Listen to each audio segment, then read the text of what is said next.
What's up, guys? Jay Martin here, investor and CEO of Cambridge House, and my guest today is Tommy Thornton, the founder of Hedge Fund Telemetry. Tommy's been on the show before. He's a crowd favorite. He's a personal favorite. I always learn a lot from this guy. This interview is going to be broken up into two parts, so if you're watching part one, look out for part two. If you're watching part two, look out for part one.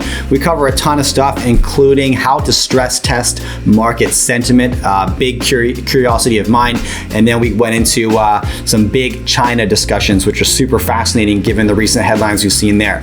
So, three things before we jump into this conversation. Number one, right beneath this video, there's a pinned comment where you can subscribe to my weekly newsletter. It's free. I love writing it. I'd love to have you join the team. Number two, this YouTube channel now actually generates significant advertising revenue, which is awesome and honestly unexpected when I launched it. So what I've decided to do with that cash is donate it to an organization that is super close to my heart. They're called Zero Ceiling. Zero Ceiling's mission is to end youth homelessness. The way they do this is by giving at-risk urban youth the opportunity to relocate to beautiful wilderness areas, providing them with supportive housing, employment training, and just great influences, right? The natural world can be so therapeutic and transformative. It was for me at a young age, and I love being able to pass this forward, to pay this forward. So Zero Ceiling's awesome. Check them out if you want to. Number three, if you prefer to listen to my content as opposed to watch it, you can now find me wherever you listen to your podcast. Just search for The Jay Martin Show. Okay, here's Tommy Thornton. Enjoy. I assemble the smartest people I can think of or reach out to carry that conversation, and that's exactly what I've done today. Please give my panel a round of applause. Welcome. That's a good segue into how you address your win column. You know, again, some just great counsel that I was fortunate to receive when I started investing in the market was, you know, first of all, ensure you're confident in your cash flow. So however you generate your income, that's good. Takes care of your life, right? In my case, that's 3 kids and a mortgage, whatever. Speculate with what you can afford to lose. If you're fortunate to generate profits, peel those out the table, put them in real estate. And that's kind of been my model, you know, at a super high level. That's how I cycle my profits. And take things off the table and allocate. Do you have any rules like that or process that you've implemented, Tommy, that when you take winnings off the table, are you back in the market? Do you take them off the table entirely and hide them in hard assets? How do you address that? Long-term wealth creation. I've taken money off the table at certain times and just moved to cash. I tend to trade around a lot of things. I have a set amount that I call my seed money. And I will, if I'm up 20% one year, I'll take some of that off from my seed money. I know it sounds kind of, counterintuitive because everybody likes the if you have more money in the market, you will grow bigger. And, I tend to have my seed money and I do it every year, and I take money off and I put it into more stable things. I invested with some funds with other people. I have money in a venture fund that I've had for a while, a couple hedge funds that are smaller, nothing significant. I've got a PE fund. It's just a small position. It's worked great. I will say that. But when the good times go bad with those type of funds, then it's like, how do I get out? So I've tried to diversify. I tried to move myself away, but I have my business that I do. And, I also have, my business, Hedge Fund Telemetry. So I'm writing research of things, and that's sort of a daily record for me as well. That's sort of like my book of how I'm seeing things. I can go back 6 months and say, what was I thinking here? And I'll pull it up. What was I buying? What was I selling? And sort of a daily diary for me. That's, okay. I think, very important. Okay. I want to change directions a little bit and move towards a topic that's been piquing my curiosity and some of the developments in China from the regime, specifically from, I don't know if you want to call it like a censorship standpoint or a control standpoint, but some really interesting headlines have occurred in the last couple of months. Number one, being the restriction on online gaming, right, to 3 hours a week. It's like a very aggressive control of activity, right? We've seen some some really big personalities be sort of scrubbed from existence. Who is it? Zhao Wei, the actress. She's like, the equivalent of Jennifer Aniston in China. Right. Overnight disappeared from the internet. And, I'm curious as to why. You could speculate, right? She was purchasing vineyards in France and building positions in some production companies in China, maybe becoming too powerful, maybe becoming too outspoken. I'm not quite sure. But what do you make of these developments as they start to pile on top of one another, Tommy, right now in China?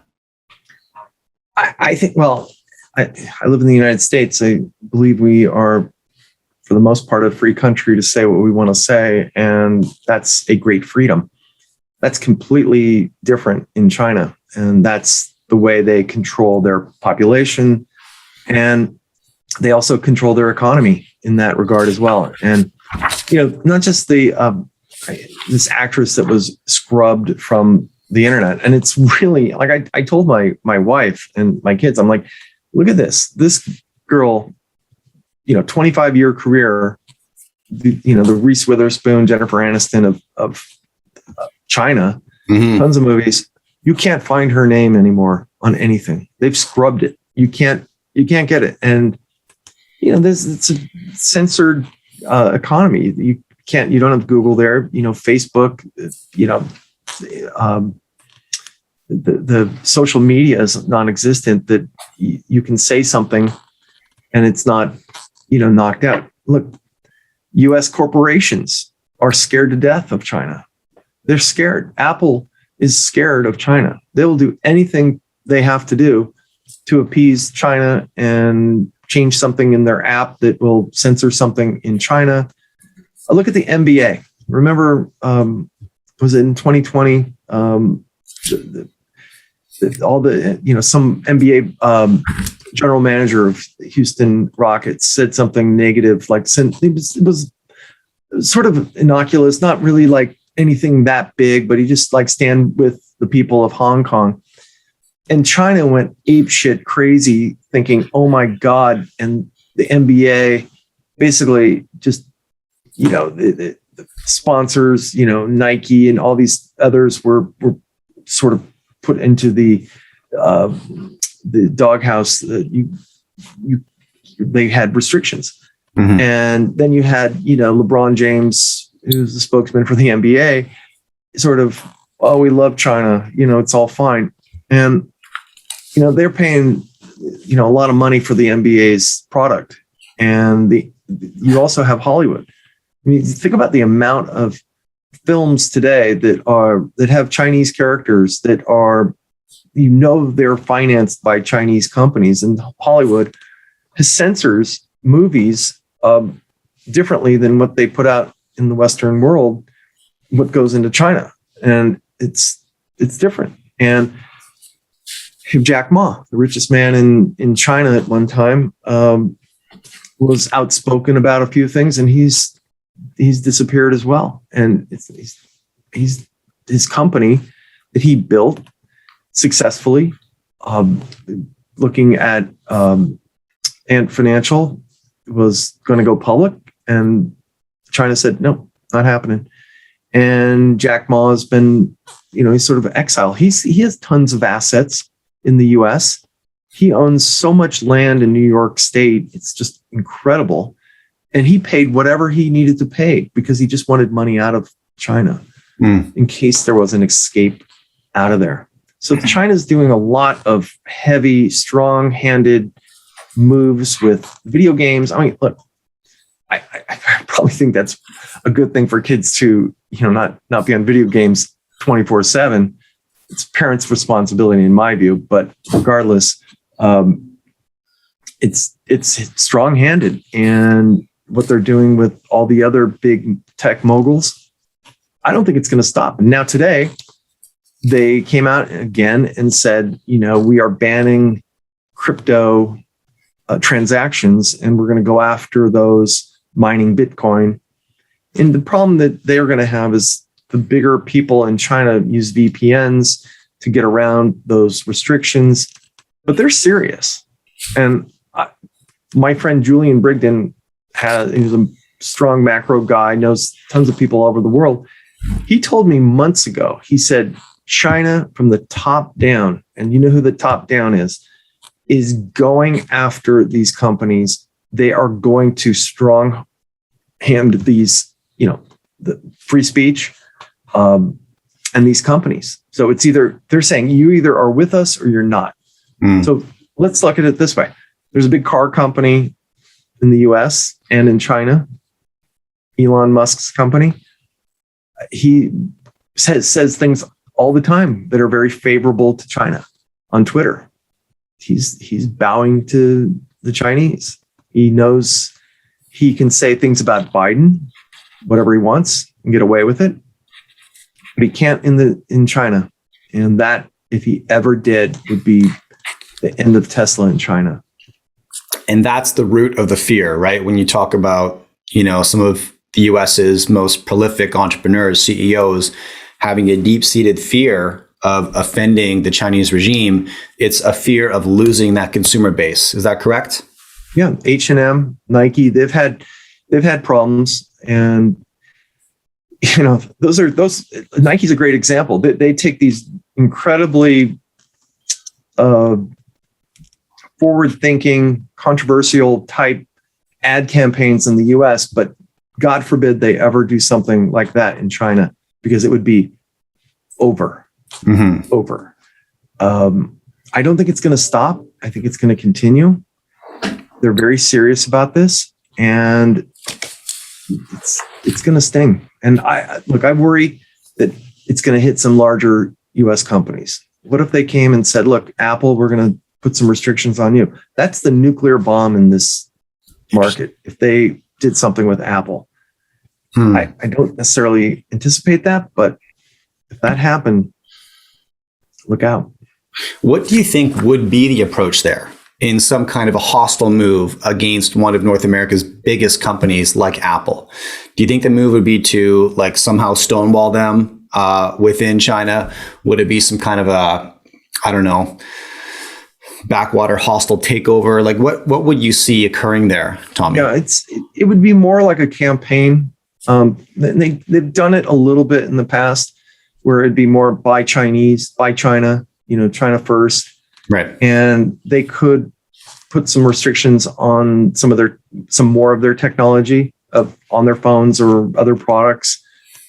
That could be difficult for them. China, they can do whatever they want. And when they don't talk about it, we talk about it here in the US. Oh, we're going to do this. We're going to do that. We're going to put antitrust on Amazon or Microsoft, they did Microsoft, but no, like Facebook or Apple or Google. They talk about it, but they don't do anything. In China, they don't talk about it. They just do it. That's the difference. It's scary. I've told people, look, I don't necessarily need to be in these Chinese ADRs right now until there's more clarity and the government is not, banging on them. I don't need another headline or some restriction to beat up my position. There's plenty of other things I could be doing. Now, if you were to speculate on the success of an aggressive top-down control measure like we're seeing here, and it's everything from restricting online gaming, which I agree. I saw that and I was like, as a father of 3 kids, I don't hate that so much. It's probably a good idea. And we can talk all day about yes, but liberty, sure. However, I'm just reading this book right now called Nudge by Richard Thaler. They talk a lot about I think it's paternal libertarianism.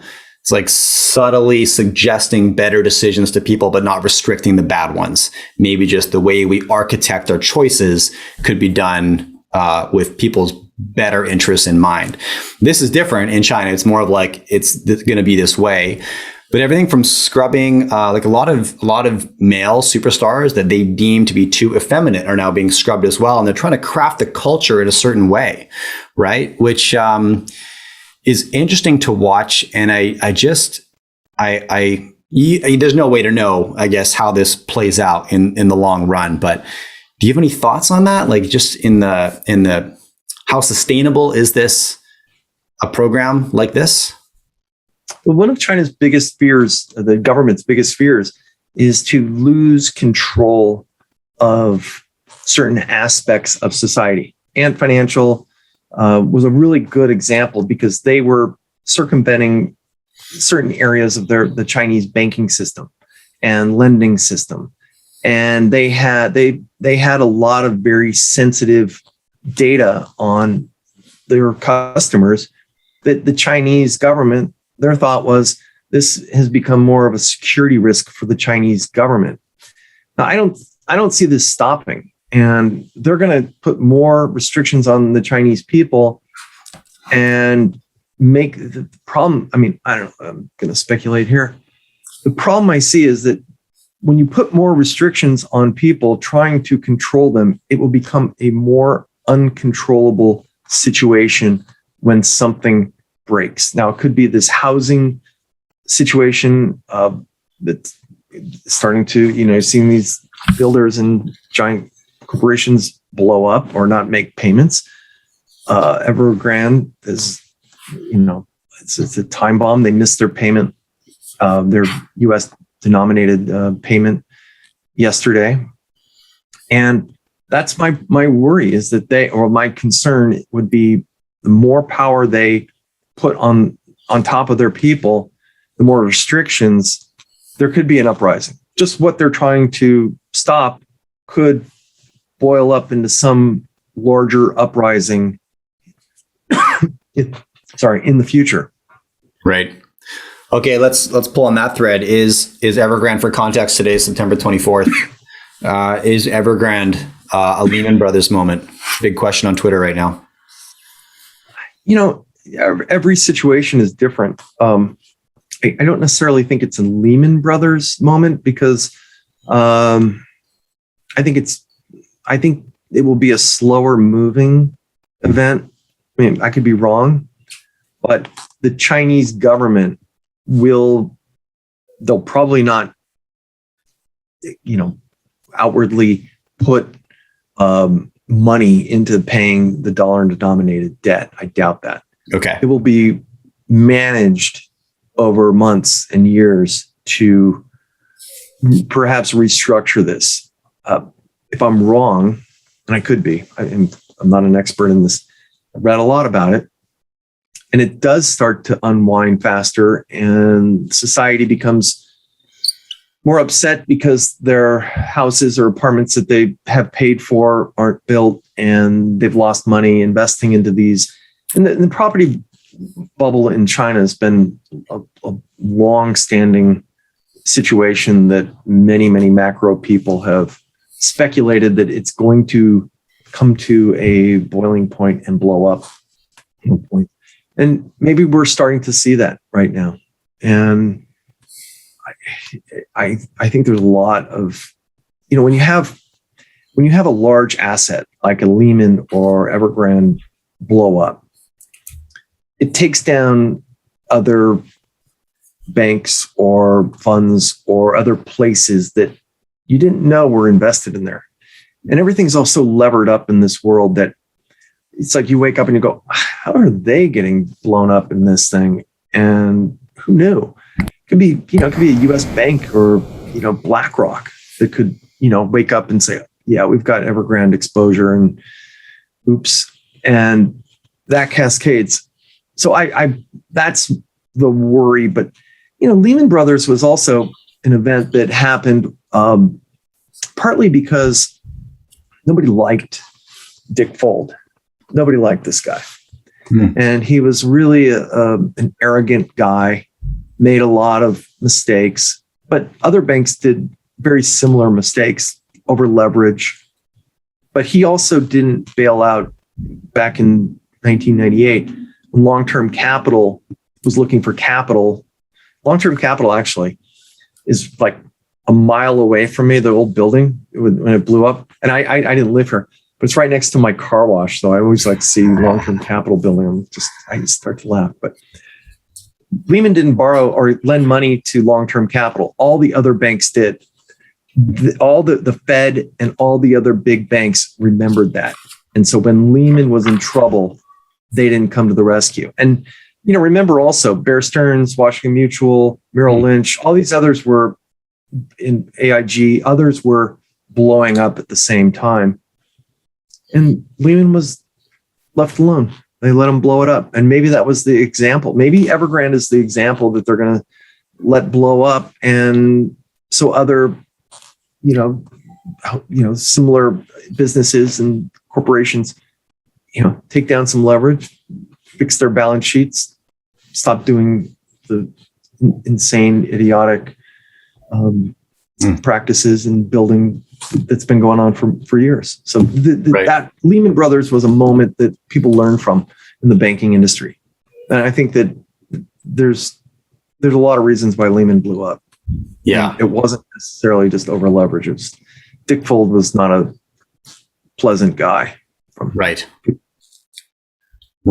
So there may, not a guarantee that there's a Bear Stearns right around the corner that's coming next. Yeah, Bear Stearns, Bear Stearns was the first one to go, and it went well before Lehman. That's and right. JP Morgan came in and said, "We'll give you $2,"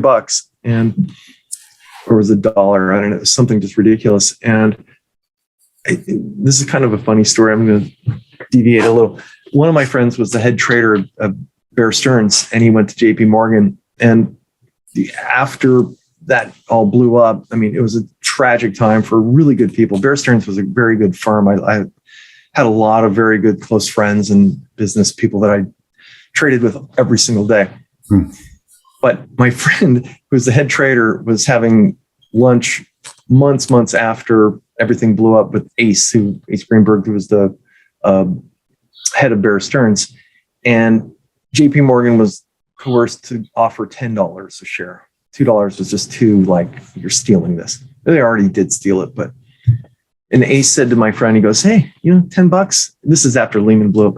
It's not so bad after all." So it was like, yeah, it's better than what happened to Merrill, Washington Mutual, all the others, Countrywide Financial, all of them. Yeah. Fascinating. Oh man. Okay. Here we are. It's been an hour. Look, Tommy, thanks for your time. I love having you back on. It's super fun catching up with you. Appreciate your perspective. So thanks for making the time and getting back in front of my audience again. All right, Jay. We'll talk soon. Okay, guys, 3 last things. First, if you enjoy my interviews and would like a bit more, you can subscribe to my Friday newsletter. It's free, and the comment to subscribe is right beneath this video in that pinned comment. In this newsletter, I share my key lessons learned, takeaways, and any actions that I might be taking in the market as a consequence of what I've learned on the show. Second, when I started a YouTube channel, I never anticipated generating any advertising revenue.